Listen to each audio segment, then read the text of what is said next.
Okay, so with net 30 accounts, basically is tier 1. So you can actually start applying for net 30 accounts. But let me let you know, let me let you know and be known, because I thought this is how it goes because that's what people talk about out there. But I'm gonna let you know something. Hey YouTube family, and welcome back to another video. And as you guys can see from the title, we're going to be talking about net 30. So you already know this video is going to be about business. You feel me? So this video was requested from my subscribers. Thank y'all for letting me know that we need to drop that net 30 video, and I got y'all. I see y'all in the comments, and I got y'all. If this is your first time tuning into my video, I am Don Brooks. You can call me Don Brooks. Some people call me Don Marie. You can follow me on my IG at Don Marie. And I'm just a full-time entrepreneur, mompreneur, you know, go-getter. I'm basically sharing my skills, my tips, my good and my bad that I experienced being in business to you all. Anywho, let's go ahead and get into this video, because you know I always say your girl love to talk, and I don't want to talk y'all ear off. So you know I came in with some notes. I got my notes ready, and I'm gonna go ahead and give y'all the tea on net 30. Oh, that rhymes. Give y'all the tea with net 30. Yeah, that rhymes. So let me go ahead. Let me stop dribbling, and go ahead and get y'all started. Sorry about my voice. I live in Georgia, and the weather is just bipolar right now. It's really bipolar, so it has been messing up my throat a little bit. So I'm going to try and make sure that you guys can understand what I'm saying and hear me loud and clear. What is net 30 account? What is a net 30 account? A lot of people want to know, Dawn, what is a net 30 account? Well, I'm going to give you a definition, and what I've searched and researched online. I actually got this definition from nave.com. And basically a net 30 account is an account that extends 30 days. And what I mean by extending 30 days, that does not mean business days. It's a complete 30-day calendar to pay a bill in full after you have purchased a product. Net 30 accounts allows you to buy now and pay later. And you know we like to buy now and pay later. You know, we like to do that. So it gives you an opportunity to buy now, pay later, commonly known as vendor's credit, supplier's credit, and trade credit. Vendors that report those payments to commercial credit agencies to help your company establish strong business credit score. So that's what we're going to talk about today. We're going to talk about how to get net 30 accounts, what you need to be able to get net 30 accounts, and all that good gibberish, you know? So I'm going to just break it down to you on the steps that I took to get my net 30 accounts, the net 30 accounts that I have, and that's also out there for you guys. And just like basically just go in and tell you what you need so you can start applying for these net 30s so you can build your business credit up, like I said in the previous video. So now let's talk about number 1, setting up your business. These are the things you need to do to set up your business. Now, you probably saying, Don, what do they got to do with me applying for a net 30 accounts? Well, when you go to these companies and these vendors and everything and ask for an account, they want to make sure your business is legit. They want to make sure your business is established. They want to make sure everything. They don't want to just say, oh, we're going to give you something and then you know your business end up being bogus, you know? So they want to know if your company's legit. So these are the steps that I took to make sure my companies that I do have, and these are the things that I did to make sure I set up my business properly so I can be able to get capital and business credit for my business. The first thing you want to do is search for your business name. Search for, I'm telling you, you do not want to bypass this step, because say if you find a company name that you really, really love and you feel like it's unique and you enjoy it and you want to do it, you need to search and make sure that this name is available. You want to make sure this name is not trademarked, because Lord knows we do not want to create a business with a name that's already trademarked.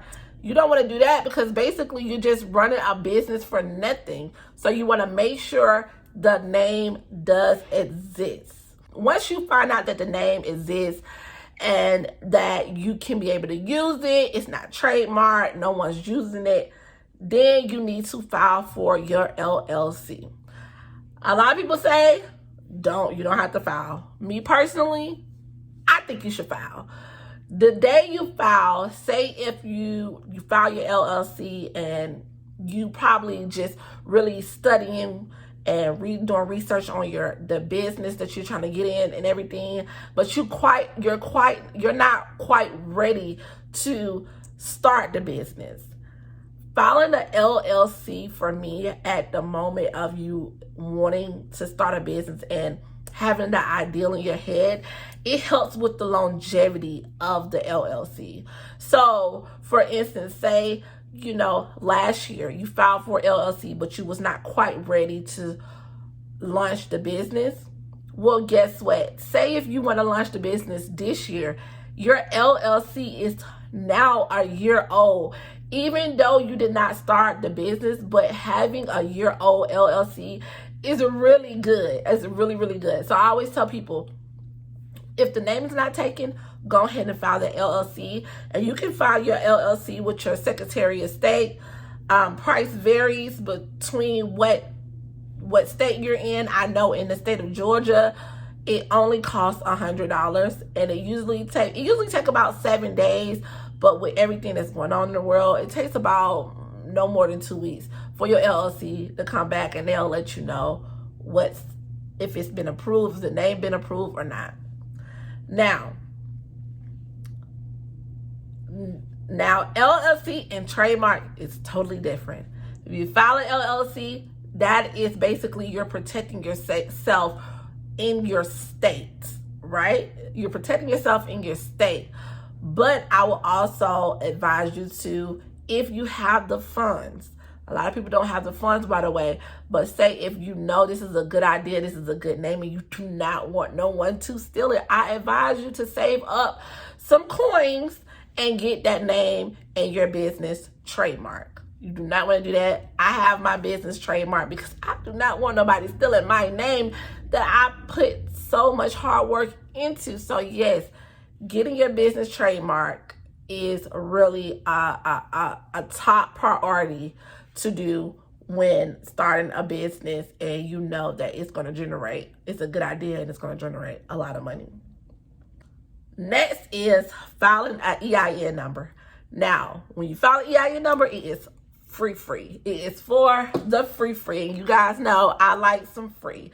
So you can file your EIN number. But I do suggest you to wait until your LLC is approved before filing your EIN number, because sometimes your LLC can come back denied because there's probably someone out there that has the same business as you. Their name and their business type might be too similar to where they might deny you. That's why it's good to do your research at the beginning, so you know everything can be together. But I really do suggest not filing an EIN number until you get the LLC approved back, because it's just a lot of rework. It's a lot of rework, and we don't want to do that. We don't want to do rework. I'm telling you, I know. So just wait until the LLC is approved, then go file your EIN number, which is free. Next, once your LLC is approved, you create your EIN number and everything, then you need to establish a business email address. So a business email address, a lot of people will think it is lovemenot@gmail.com. That's not a business email address. Having a business email address will really, really help you in the long run. And also it will also make your business look very legit. So no Gmail. We're going to have hello@yourbusinessname.com. That's what we're going to do. So you want to do that. You want to get your domain, which you will need to get your domain before your email address. Let me bring it back. Let me bring it back a little bit because I'm moving a little too fast. Let me bring it back. So you will need to get your domain before your business email address. That's how you'll be able to get your business email addresses once you get your domain. So again, as I said at the beginning, you want to make sure that name is available so you can get that domain, and then you can go ahead and make that email address, right? You can go to GoDaddy. I know with GoDaddy, they have really, really cheap prices. You can get a domain for like $4.99, sometimes $2.99. There's many places you can get a business email address from. But me personally, because I am not that tech savvy, let me tell you, I am not that tech savvy. So what I use to set my business email address is G Suites. I love G Suites. I love it. It's easy. You can put it on your phone. You can answer customer emails on your phone, your laptop, anywhere. I just love G Suites. Me, I'm a G Suite girl. It's other companies out there, but me personally, I use G Suites to set it up. For one email address, like say if you have a support@whateveryourbusinessname.com, that will run you about $11 a month. $11. Hey, we spend $11 a day on food. So then after you create your email address, then you want to get a business phone number. This is important. You can use a local number or you can use a 1-800 number. Me personally, I feel like a 1-800 number will really look more professional, but I also have a local number too for my business. So I do have a 1-800 number and I have a local number for my business. So you can use both. You can get one, whatever makes you comfortable and also that you can be able to afford. Let me just say that in the video. All these things I'm going to list, just make sure you're comfortable and that you can afford it. But it's good to have these things at the beginning to make sure when you apply for business credit that your company looks legit. Once you get your 1-800 number, you need a business address. And let me tell you, I've tried many many business address, and I came upon this one company that I really love. I've been using them now for 2 years and I really love them. They have not given me a hard time at all. They have different locations in different states. They actually have one in Georgia. It's in the city of Atlanta. So I use them and they notify me when I get mail. They notify me when I get return shippings. And all I have to do is go online, click to tell them what mail I'm picking up, and go drive to the city and go pick up my mail and head back home. It's really easy. They have a monthly service and they have an annually. I don't mind paying a monthly service because it's not that bad. It's like $9. But me personally, I just went on and just paid for the whole year. I think the whole year was like $125 or between $125, $175. It was between those prices, but it just made sense to just go ahead and pay for the whole year. You know, some things that I find as though like, okay, yeah, I'll pay a monthly service here because I'm not sure if I'm going to be really needing it or if I really feel it. But when it comes down to something like that with a physical address, I'm going to pay it for the whole year. So that's something I don't have to think about and worry about a bill every month. So I pay for my virtual address for a whole year. And the company, I don't know if I said the name of the company, but the company is called Physical address.com. So next thing is registering your business with 411. And y'all probably like, there's still a 411 out there? Yes, 411 still out there. And registering your business through 411 is very, very, very will help you a lot. I'm telling you, it will help you a lot. A lot of companies, a lot of these vendors and credit companies, they look at stuff like that. They love stuff like that. They're like, oh, this company's registered with 411. Oh, yeah, we're definitely going to give you some money. You can definitely have some money. Yeah. So, register your business with 411. This is the most important part before you even try to get anything. Like, I may have to put my phone down for this one. This is the most important thing. Oh, I done shut the camera. This is the most important thing. Open up a business account. Yes. Open up a business account. It is so important to open up a business account. You want these vendors, you want these creditors to know that you can separate your personal from business. Open up a business account. Whoever you bank with, you can open up a business account with them because you probably have a more year-long longevity with them. Whatever you want to do, it doesn't matter. Then after opening a business account, you want to apply for your DUNS number. You can go on Duns and Bradstreet to get your DUNS number. It's very simple, but I will definitely say make sure all the things that I said before you get those done before applying for your DUNS number, because when you apply for your DUNS number, they're gonna want your phone number. They're gonna want your business address. They're gonna want to know your whole business name and everything. So make sure you have all the things established beforehand before applying for that DUNS number. So we got that covered. And if I missed anything, y'all let me know in the comments, because your girl don't know everything, but I know some. I know some. And also, this is how I set up my business. And right now I have, I have about 100K of credit. So now that we have gotten down to here, and if you have gotten this far, put a money sign below and let your girl know that I'm ready to get this money 2022. So put a money sign below and we're going to go ahead and continue. So number 2, net 30 accounts. How to actually get it. So when establishing business credit, there are 3 tiers you have to go through. You have to go to tier 1, tier 2, and tier 3. If you know this, good for you. You've been doing your work. If you don't, yes, there are 3 tiers to go through to get business credit.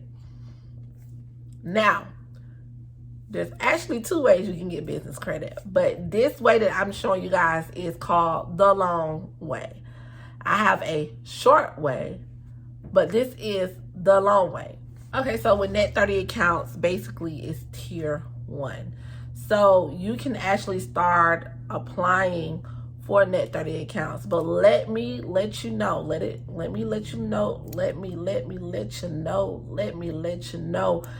and be known, because I thought this is how it goes, because that's what people talk about out there. But I'm gonna let you know something. A lot of these companies, they want you to buy a few things first. Like, what I mean by buy is like buy and pay for them the same day you place an order. Because they want you to build a relationship. They want to know that, hey, you actually have the money to pay these things.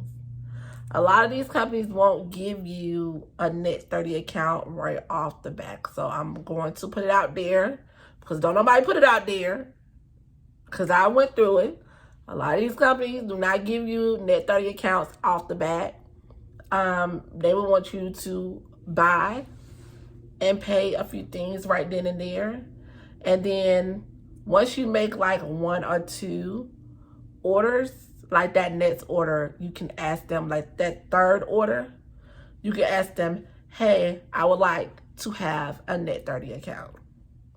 Not saying everybody's not gonna go like that, but I know with some companies that I have applied for net 30 accounts, they wanted me to buy a few things first and make sure, like, I bought it, paid it that same day I ordered, and like that following time when I needed some more supplies, they went on to open my net 30 account for me.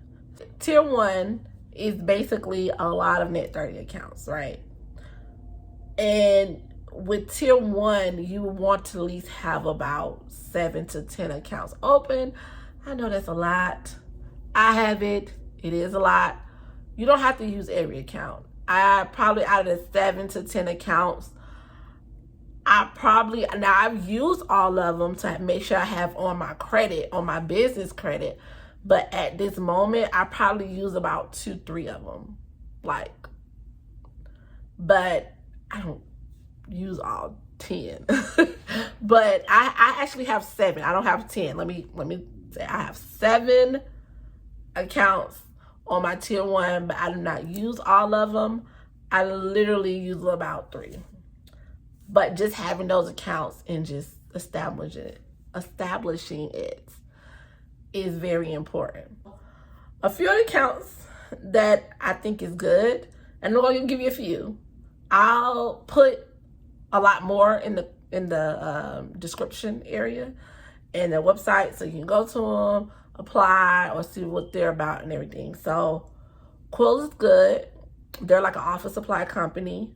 YourEIN, that company is good. They're a supply company. They supply packaging and stuff like that, office supplies and stuff like that. I use them a lot. A lot of my boxes come from YourEIN and my packaging. Then you have Supply Work, Home Depot Pro. You have Sunbelt Rental. You have Garner. All these companies are really good to use as far as getting a net 30 account. I also advise you to pay within like 7 days after you make a purchase, because it really shows the company like, this person is reliable. This person pay their bills on time. They don't wait until the actual due date, which is nothing wrong with. There's nothing wrong with waiting for the actual due date. But again, paying it 7 days before, you'll be good. So if you like this video, make sure you subscribe, make sure you like, make sure you click that notification button when more videos drop. You already know I am doing weekly videos, and I'm also thinking of doing a new concept of like my entrepreneur life, my day-to-day things of what I do. So I just want to really show you guys the day in the life of what I do as being a business owner, a mom, and just like doing my thing. So y'all be on the lookout for that, because I'm going to start doing that next month. So we might have 2 videos dropping a week. We here. We family. All right. Catch y'all later.